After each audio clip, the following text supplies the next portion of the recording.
Good morning, ladies and gentlemen. A warm round of applause for Mr. Devesh, the Secretary in Agriculture. He has taken his time out from the very busy schedule.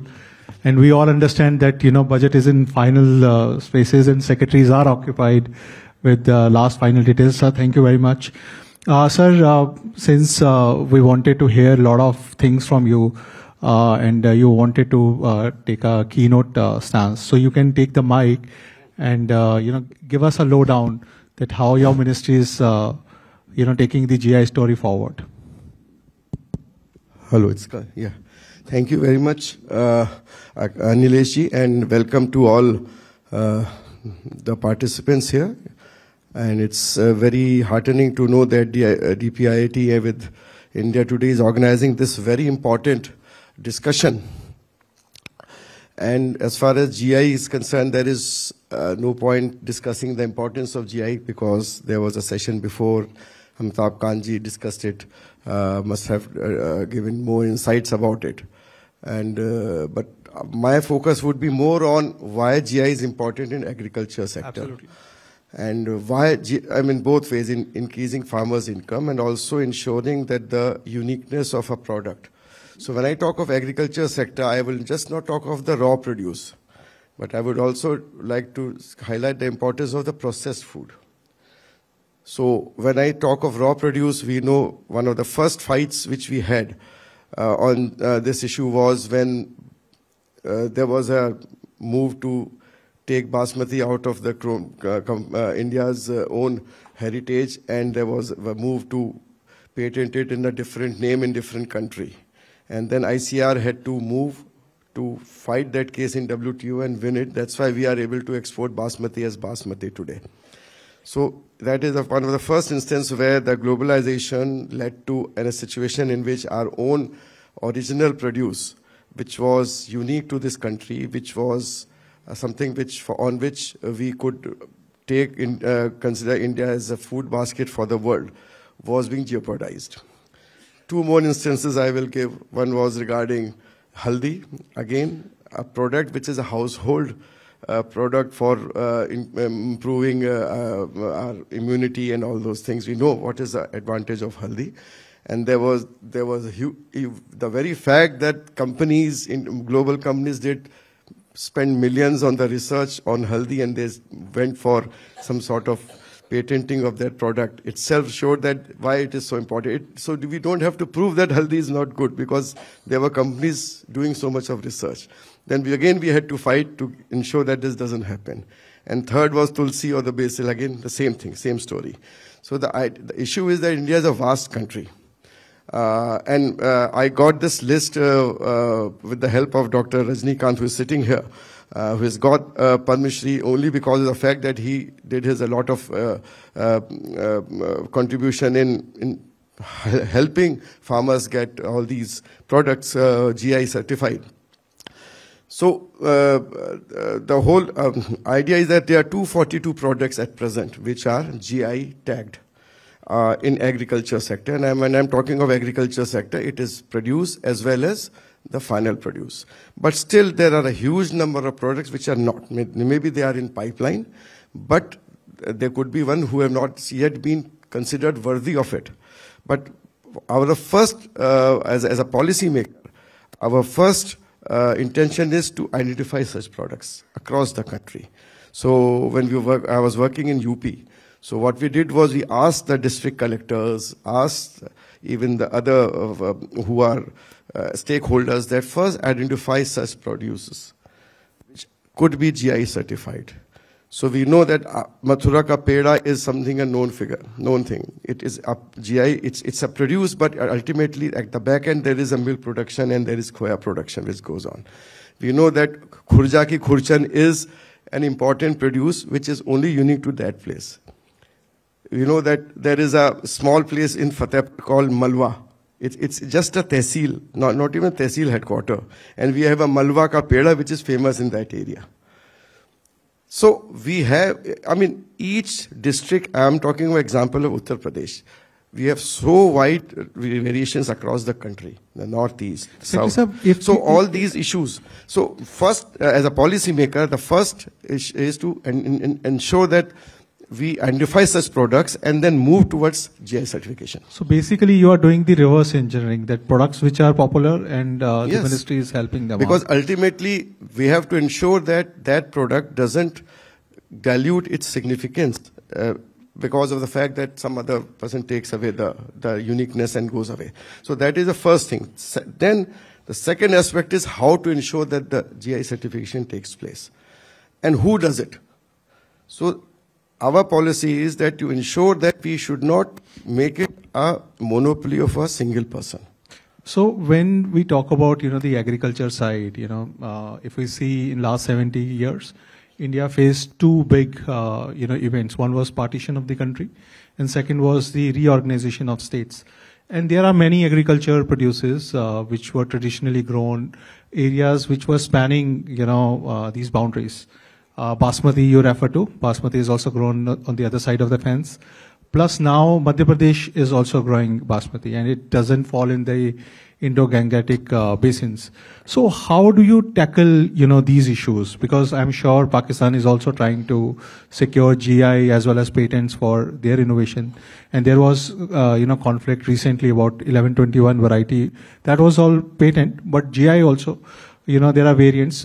Secondly, there are many variants which are Pakistani origin, but are grown by the farmers in India. So how do you deal with, those complex issues? Alfonso mango is another one, because for donkey years we are hearing Alfonso, and that is grown in the Konkan as well as Gujarat, Maharashtra, those regions.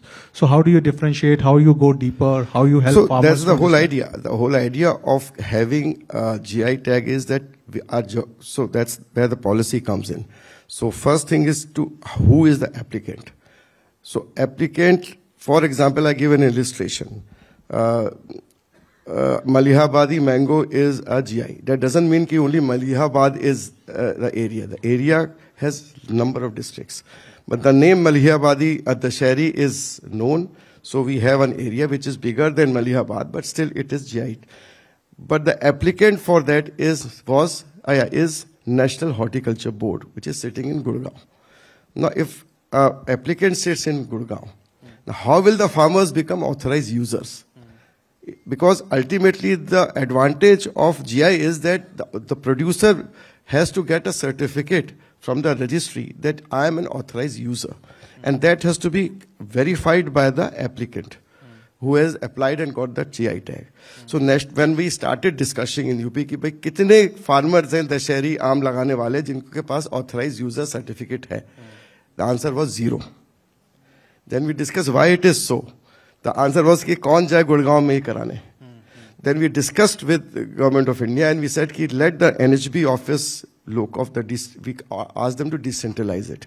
So the NHB office of Lucknow became the decentralized authorization of application, forwarding the application. And then a lot of, so the next issue is that once a GI has been done, we have 242 products. Obviously, we have to ensure that farmers get that authorization certificate. It's a simple 10 rupee fees.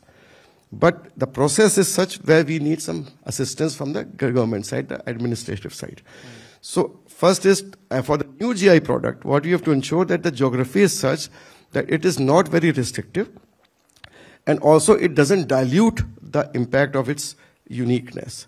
So that decision has to be made, obviously, where the policy maker has to step in. Because the person who is applying would like to be as unique as possible so that the person gets the hegemony over it. But we have to ensure that those who are producing it in a bigger area. For example, recently, we know that Pratapgarh district of UP is famous for Amla. But that doesn't mean that GI of Amla will only have Pratapgarh district. It went as far as Varanasi. So there were many districts who were covered under this. So the policy has to come in deciding who will be the applicant. So what we prefer is it could be an FPO who has a large farmer base. It could be our district Atma Society of district under the district magistrate. It could be the Mandi Samiti. So there could be various options, but it should be broad-based, and then area should be defined, which ensures the balance between uniqueness and coverage. So, how do you resolve this basmati issue, when Madhya Pradesh is saying that I want to call it basmati, but technically GI doesn't apply to, So I would say the point is these issues have to be resolved in a legal way, and because ultimately the registry is functioning independently. Obviously, it's easier to move from the periphery, we can move forward. But suddenly something comes from other side, we have to go into details, whether it was originally being grown or it has just been taken away from here. So those are the decisions, which the registry will decide. There would be movement. But what I'm saying is that rather than going to the controversial issues, we will discuss how we ensure that more and more products become GI. So that one is an application, other one is the facilitators. And then the facilitator, there has to be a technical facilitator who research and provides, because ultimately when you go to the GI registry, there is a lot of questions asked. I mean, why should be a GI? What is the heritage part of it? How many years it is growing? That, of course, the officers of the district administration will not be able to. They can provide documents, but someone will have to fight there. So there are experts who are technically facilitating. We have to fund those experts so that GI becomes a reality finally. It takes a process. So once this happens and we get a certificate, then we move for authorized user. Then we move for training of those authorized users to ensure, as it was been discussed in last point, key, ensure the quality. It should not happen that quality more pesticides are being used. So, and then we move ahead for its global branding, ensuring that, and then the producer gets the authorized certificate, and then they move ahead for getting a uniqueness, which gives them a product segmentation, which increases their prices, increases their marketing. So that's the whole policy on which we are working. Have you ever calculated that, if farmer allows, farmers experience the GI, how much increase in the income they can avail, how many more export orders they can get? See, I can give you only example where I've seen, because of course I don't think there has been any specific study. There should be a study. But I can tell you that when Kala Namak rice became a GI, from northeastern part of Uttar Pradesh. And now it is being projected as Prasad of Bhagwan Buddha. And it is going into Southeast Asia. It is going into all the Buddhist countries. The same rice which would have been basically being sold at 30-40 rupees a kg. Now it is as high as 200 rupees a kg, 300 rupees a kg, having the same aroma. So that is what GI has changed. Now, what else has changed? As soon as there was a ban on rice, non-basmati rice, we took it because there was a GI of this Kala Namak. So we took it with Ministry of Commerce that you have done a non-basmati rice ban, but this is non-basmati, but it is not common rice. It is export-oriented. Yeah. So farmers are suffering. So immediately there was a move to have a separate category for this and release exports, remove the export ban for Kala Namak. And now we are working for having a separate HS code for non-basmati aromatic rice. So that is, so what will happen is even if there is a ban because of domestic reason to save the consumer, we will have a separate category for such GI products. So that is the second advantage. Third advantage, even the institute, we have this Institute of Rice Research Institute, Santiar in Varanasi. We have the ICAR. They have developed varieties of which is maintaining the aroma.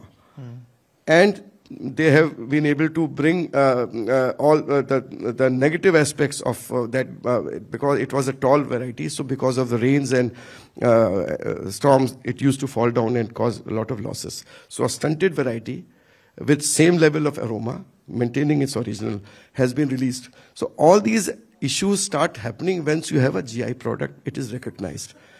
And that's why, so having a GI becomes a first step in recognizing a product and then moving for its quality improvement, ensuring that there is a market outside. And now this, we have beautiful, and in fact, when this WTO, this G20 happened, we in UP, whenever this event happened, we had given that Kala Namak rice to all the delegates along with millets. So you can understand, with one example, how things change for a particular area, which ultimately benefits the farmers. Yeah, absolutely, absolutely, sir. Actually, we are running short of time. Yeah. But I really appreciate that you could take your time out and join us in this, telling the wonderful story of GI to this large audience. So my request to all of you is to give warm up, round of applause to the secretary. So my last issue is for us all sitting here. If you have any product which can be GI in agriculture or agro-processing, please send it to us. We will move ahead. And there are hundreds across the country. We have only a list of 242 at present, but there are hundreds. Thank you, sir. Thank you very much. Thank you, Mr. Chaturvedi.